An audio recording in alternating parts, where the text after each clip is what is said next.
Hi, everybody. Michael Silver here again, Event Director for Enlit Australia. Today, joining us is John Grimes, who's Chief Executive of the Smart Energy Council. Before we get going, I should note that John is, we're quite thrilled that he's agreed to participate on a CEO panel at Enlit Australia, looking at what the energy transition looks like from the CEO's office. Additionally, he'll be doing a separate presentation on the future of large-scale or utility-scale solar at the event. But today we're going to talk a little bit about what John sees going on in the industry. But before we do that, John, do you want to give us a little, talk to us a little bit about what the Smart Energy Council is all about? Yeah, fantastic. Thanks, Michael. Really delighted to be here today. So the Smart Energy Council is an independent peak industry body for renewables, energy storage, electric vehicles, renewable hydrogen, sort of that ecosystem. We're not government controlled. We've been around since 1954. Makes us one of the oldest renewable energy organisations in the world. We have about 1,000 corporate members across the country, that range from the big, network operators like SA Power Networks and Mondo, the big financiers, people like Cbus Super, all of the major manufacturers in the ecosystem, the legal and consulting fraternity, and beyond. So that gives you a flavour of our organisation. It's a great portfolio. Wasn't the Smart Energy Council formed by the combination of two different associations several years back? No, it wasn't. So our organisation was formed by scientists out of the CSIRO after World War II, who were really starting to perfect solar hot water technology. So we trace our history back over 65 years in Australia. Ah, fantastic. Well, thanks for that overview. Really appreciate it. So maybe we could begin the discussion from a kind of a very broad perspective. What are the current projections for the large scale or utility solar business here in Australia? Yeah, good utility question. Scale solar. Yeah, so it's probably worth starting first just talking about last year, the year that's just finished, because it was a very disrupted year, and then let's have a look at 2021 and beyond. So last year, COVID year, obviously major disruptions. Well, it actually turns out that for solar in Australia, last year was a record year. We actually deployed more than 7 gigawatts of solar capacity. About 3 gigawatts of that was rooftop solar, so mums and dads, and about 4 gigawatts of that were large scale rooftops, so think Bunnings, Westfield, and utility scale. So that's a very significant number. It's a surprising number.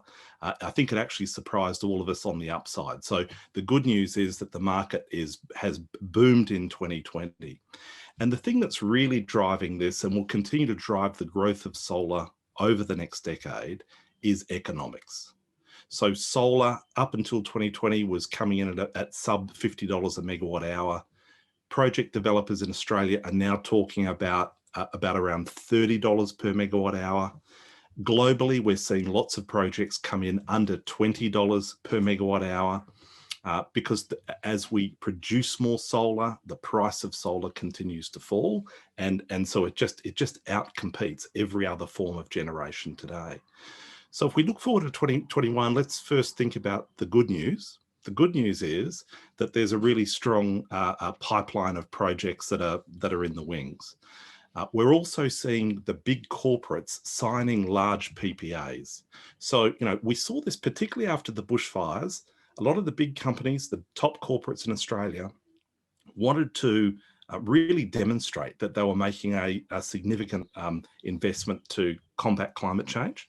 And so you have people like the Commonwealth Bank, like Westpac, like the big miners and so forth, basically now signing very large agreements that offset all of their own energy use. So essentially, they're essentially running their big operations on renewable energy, and this is a trend that is actually intensifying, and we'll see more of that.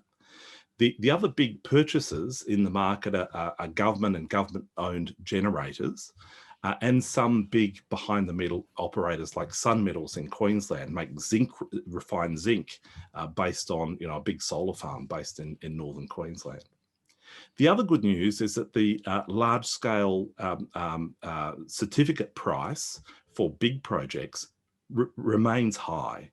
So it's sitting at about at almost $32 as a spot price today.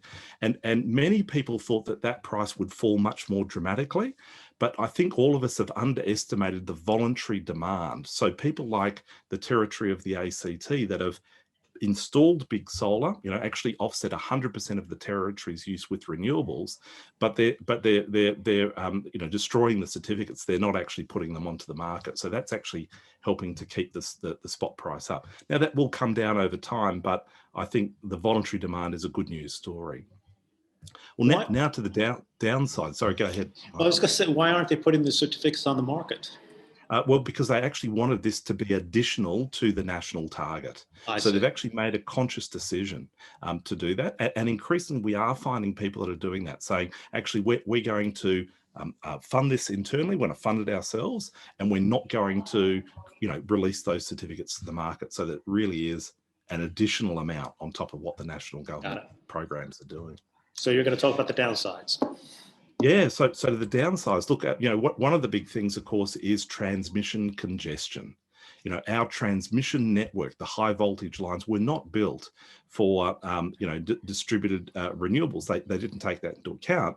They built transmission lines to big coal mines where you put a coal generator, and that's how they were designed. So there are congestion which will flow through. By 2025, we think that the big work on transmission congestion will start to free up.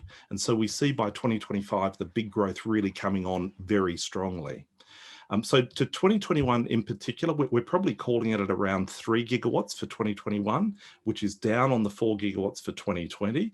But I still think that that's probably the floor, that's probably the low side, and we might be surprised once again. So we're watching that really, really carefully. The other thing that's happening is that solar is actually eating everyone's lunch, right? Not just the coal or gas, but actually increasingly wind. So in 2020, solar was about 42% of the renewables market.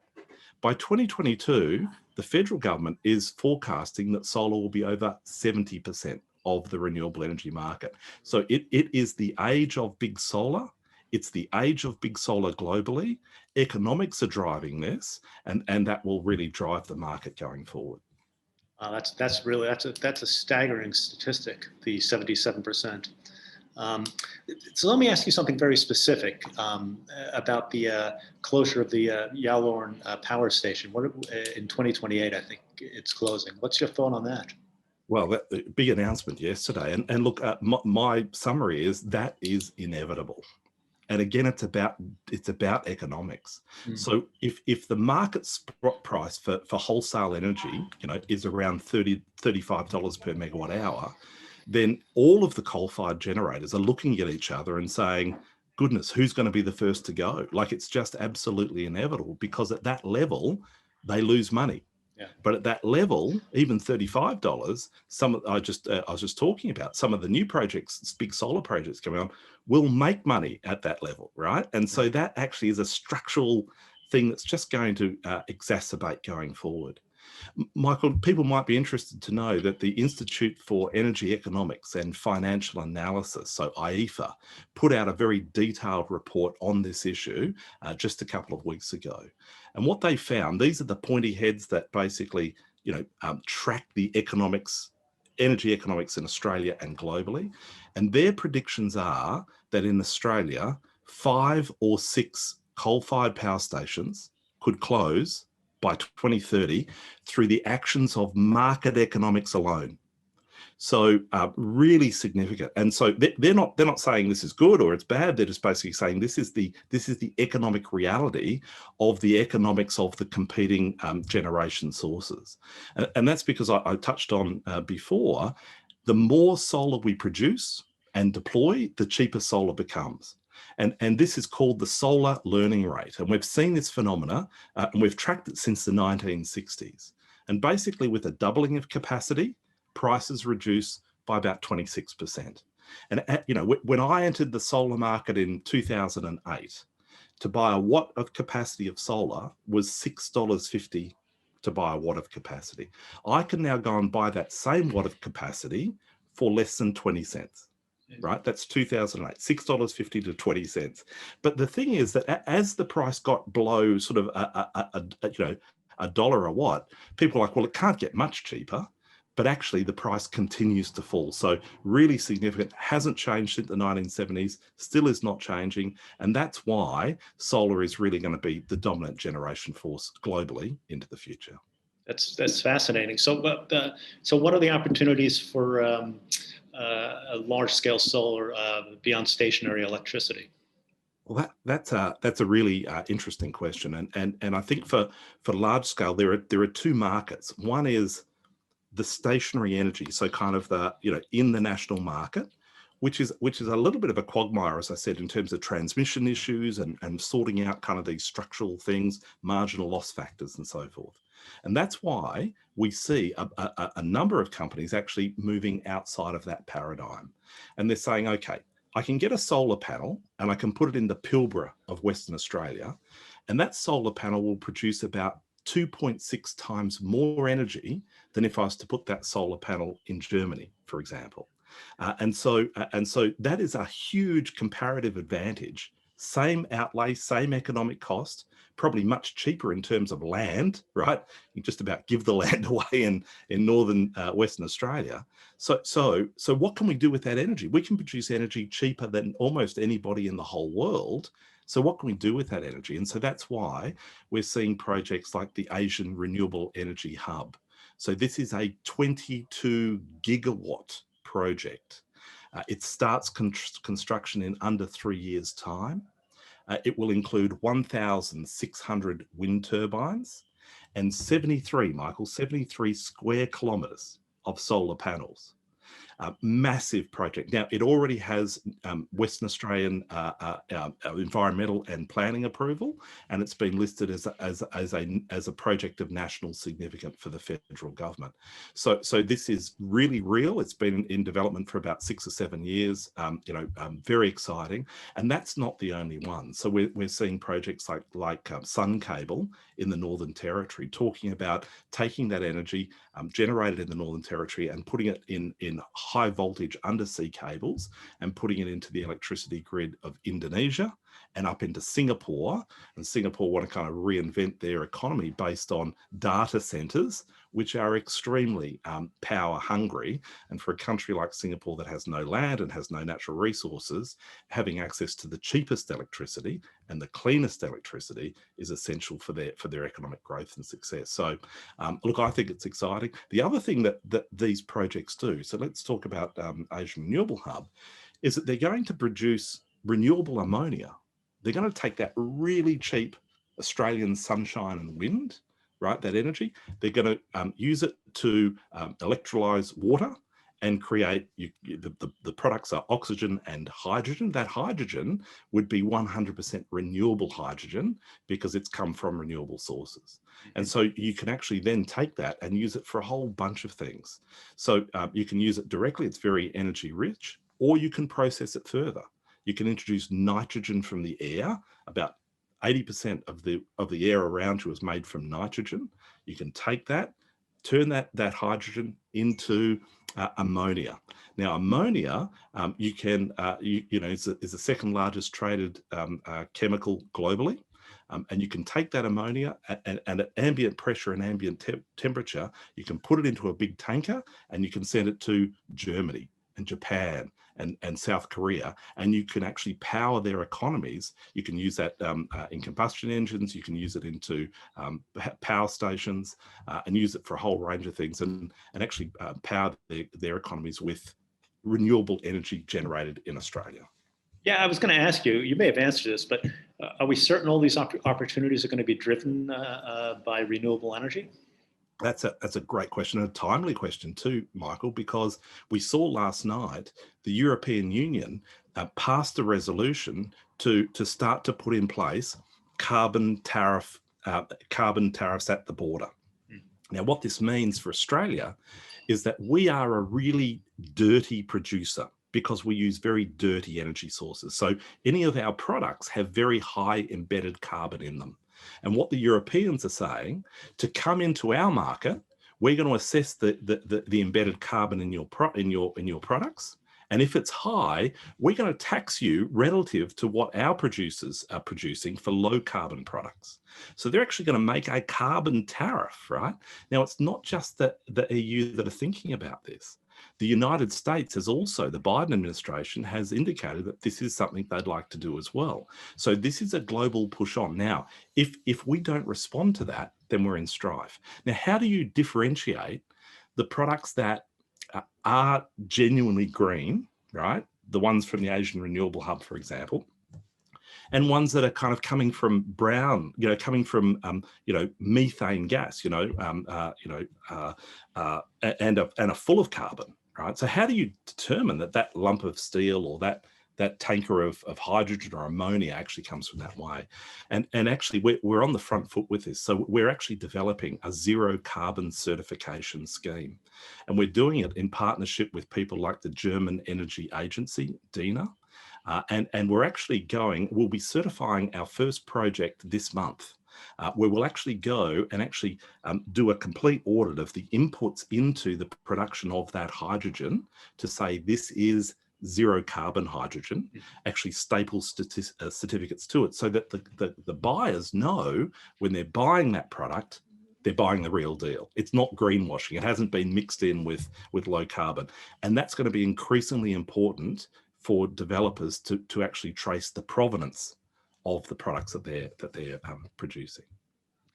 So large-scale solar is going to produce some waste streams going forward. How do we manage those?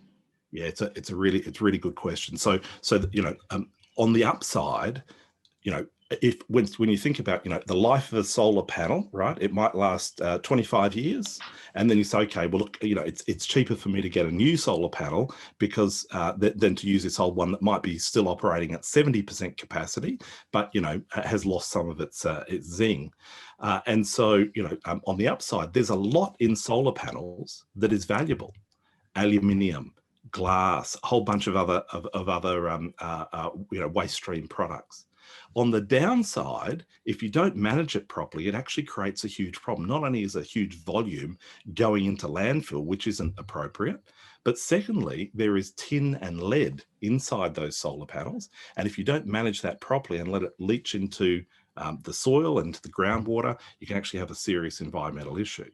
So, we actually are working with a consortium to actually put to the federal government that we could put together a PV module stewardship program, right, to work with customers and manufacturers to make sure that solar panels either coming off your roof or coming out of a big solar farm are actually collected at end of life and recycled appropriately.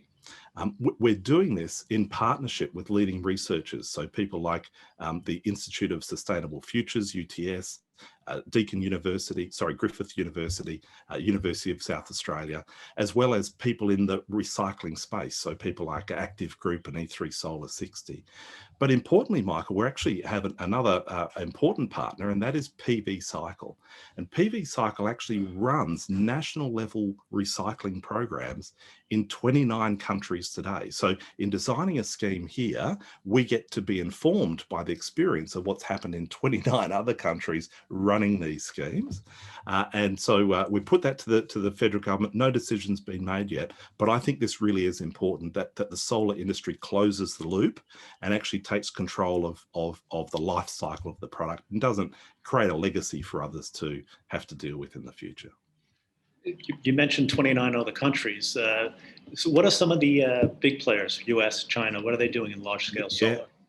Yeah, great. So, and this, I think, a lot of people say, well, what does it matter if Australia acts, right? Because we're so small, we're inconsequential. It really depends on what, China and the US and those big economies do. And I think people would be surprised that actually things have moved on substantially since that was kind of the narrative. I'll give you an example, some key statistics for China. So China has today deployed more than 285 gigawatts of solar PV. To put that into perspective, Australia's deployed about 20 gigawatts. Now, China's a much bigger market than Australia, clearly, right? But nevertheless, it's a significant amount. Now, it's not just solar. They're also done a lot in wind and hydro. You might have heard of their Three Gorges Dam hydroelectric project.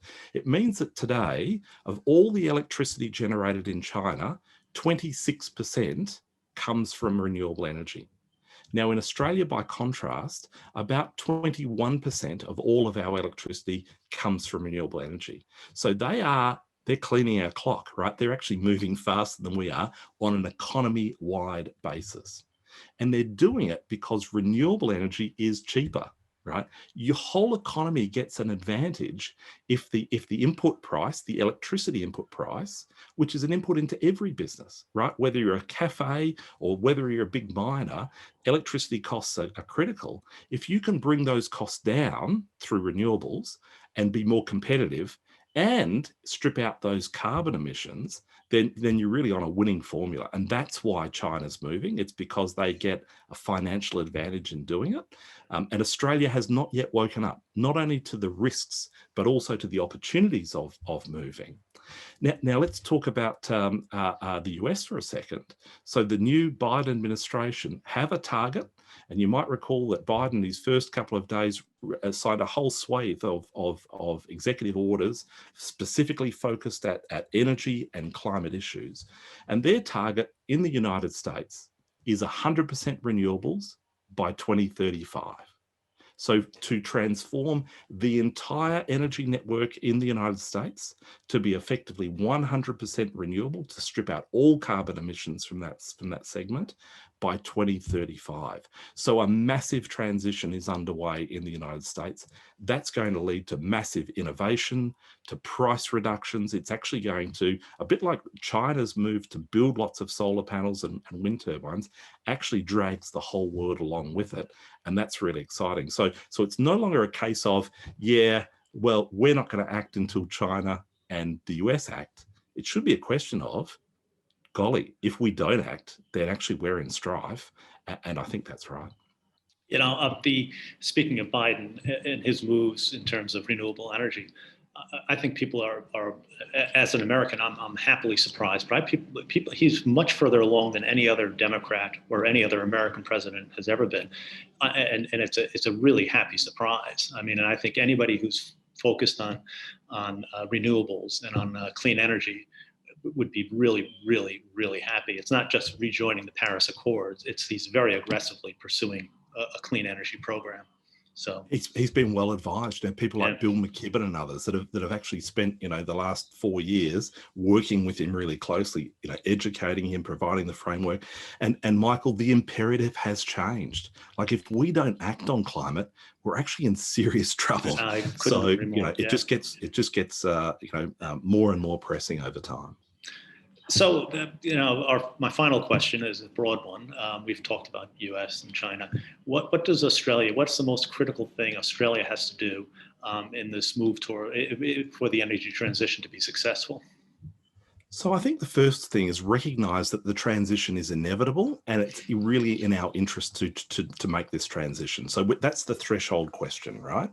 As soon as you get to that point, then it's about planning the transition so that it is as efficient as possible, so that it's not chaotic, so that you don't have unintended consequences where generators go offline at no notice, where coal and energy communities actually lose their jobs overnight with no plan as to what comes next. How do you build the bridge for that, right? So by not planning the transition, we're actually imposing additional costs on ourselves and on our people.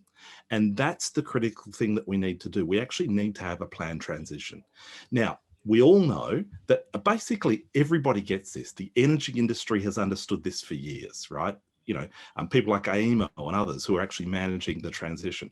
In the integrated system plan, they said that a transition to 90% renewables by 2040 would save about $40 billion, right? If we were to do a rapid transition to renewables, right? So everybody knows this. The state governments know it. The community knows it. Local councils know it. The only people who don't know it actually is the federal government. And that's a problem for all of us, right? It's not funny, right? It actually has real costs.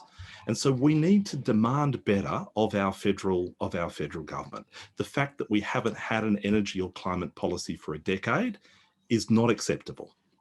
And so we need to collectively put pressure on all political parties to make sure that they fix this. But I'd like to say that I think we need to call out and actually support, particularly those on the conservative side of politics who understand and are embracing the change. So we need to support people like the South Australian government, right, that has a very rapid transition to renewables underway in that state, one of the most aggressive and advanced in the world. We need to support the Tasmanian government, right? Again, a coalition government, right? Who have a 200% renewable energy target. We need to support the opposition leader, the Liberal opposition in Western Australia, who are going to that election with a really progressive and really strong renewable plan. And people like Matt Keane, the energy minister in New South Wales, who wants to transition and build the infrastructure to support that inevitable transition to renewables. So we need to support those that particularly on the conservative side, that are doing the right thing. And we need to call out and actually say, well, this is no longer acceptable. The cost is too high for the deniers that are just playing party politics and kind of getting in the way. So ultimately, I don't care where the change comes from, whatever side of politics, but we have to create the change, and we have to create it now. So that's really my big message in terms of how we make that transition. And that's a really good message. I mean, my chuckle when you mentioned the federal government was purely sardonic. It seems to me it's hard to get my hands around a federal government that just can't come up with a cohesive policy. It's just hard for me to and it is politics, isn't it, at the end of the day? Malcolm Turnbull, the former Prime Minister, puts it best, when he says energy policy should be about engineering and economics. Yeah. But our energy policy has been built on ideology and idiocy, and so the contrast between those two things. So it's just, there's this disconnect, So it frustrates me, but it's more than that, because it actually imposes costs on all of us, which we actually don't have to have, and I think that's the saddest thing of all. Well, we're going to continue to work to get the message out. John, listen, thank you for your time, and we're really excited to have you joining us in July at our conference, and I'll be joining you at your conference in May. Is that right, in Sydney? That's right, yeah, 12th and 13th of May at Darling Harbour in Sydney.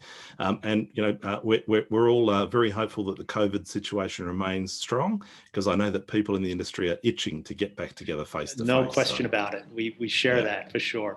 John, listen, thank you for your time, and we'll see you soon. Good on you. Thanks, Michael. Appreciate it.